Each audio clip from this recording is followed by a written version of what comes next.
Hello, and this is Demetria Clark, and I am still doing the student questions answered.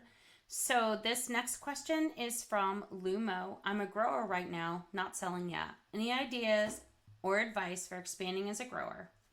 We're building a home, and when that's done, I'll have a mammoth garden space. Yippee. Any thoughts would be greatly welcomed. So, number one, I would find out what are things that sell well in your community and grow well in your community. That would be my first thoughts. Number two is greenhouse. So you can look at easy greenhouses to build or easy ones to set up. It's definitely a great idea to have a place to start plants, especially if you're growing. So, are you going to have any external structures like barns or anything like that? Make sure that you have the other equipment that you need for a growing operation. Some people need a small tractor or good tillers.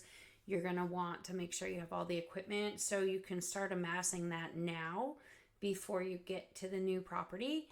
I would also start looking at like different kinds of weed control solutions. We've just started using paper mulch. It's like really thick paper. It seems to work really well. It's not treated.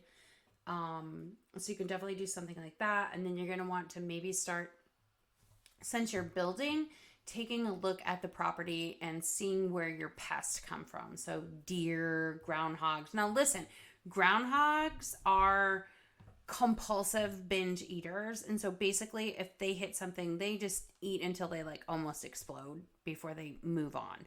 So you definitely want to make sure you have remediation stuff to make sure that you can protect your plants. And no matter how hard you try to protect them, there's still, the chance that you're not gonna make it, right? They're gonna win. But keep that in mind. Also, you're gonna want to look at where your water supply is coming from. And so we're on wells. So we try to also do rainwater collection off of the buildings and stuff like that. So that can help us. And then things like, are you gonna have ducks to help you with, pest control? They do a great job in our gardens. They don't eat the plants. They do eat, they love all these different kind of beetles that come in and just ravage everything. You set the ducks in there and it's like, they're gone. They really help with that. And then if you're going to plant an orchard or anything like that, you're going to want to talk to someone about planting. But I would definitely find out first and foremost what kind of soil you have. Talk to the extension service. See if there's anything if you're having everything built now and you already know where your garden's going to be, you could look at what does this soil need to fortify it for what I'm looking to do. And you can even start that now before you even break ground.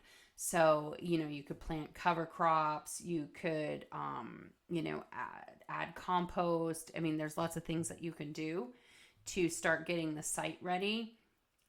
Get things removed that are not good there. Now listen, if you're going to use ground up bark mulch or tree mulch, make sure it doesn't have a lot of other stuff in it. So we went through a mulch company and they told us, oh, everything's great. It's a really good mulch, blah, blah, blah. Whoa. I don't know if it was because it was during COVID and supplies were screwed up or whatever, but we ended up with so much of this certain noxious weed that wasn't even safe really to touch. I had to pull it out with welding gloves. That's actually what I ended up buying to protect my hands, because it was a kind of nightshade that for me at least, when the stingers would get into my hand, and then my hands would start to go numb really quickly. And so that kind of creeped me out. I did not like that at all. And so you may want to look at, things like that, doing a lot of research. If you're going to do worms or something, you can get your worms started now. Really think about site planning. You can use software. You can draw it all out on a notebook, but there is no level of over planning that you can do, number one, because you'll always forget something.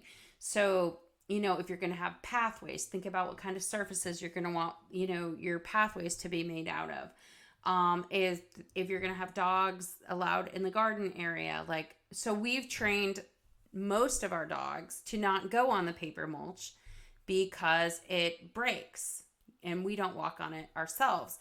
So like that right there is like, it's a practical thing you don't really think about. But if you spend all this money on, something to help you make your life easier, right? And then, your dogs come in and destroy it in 2 seconds, it could be a little demoralizing.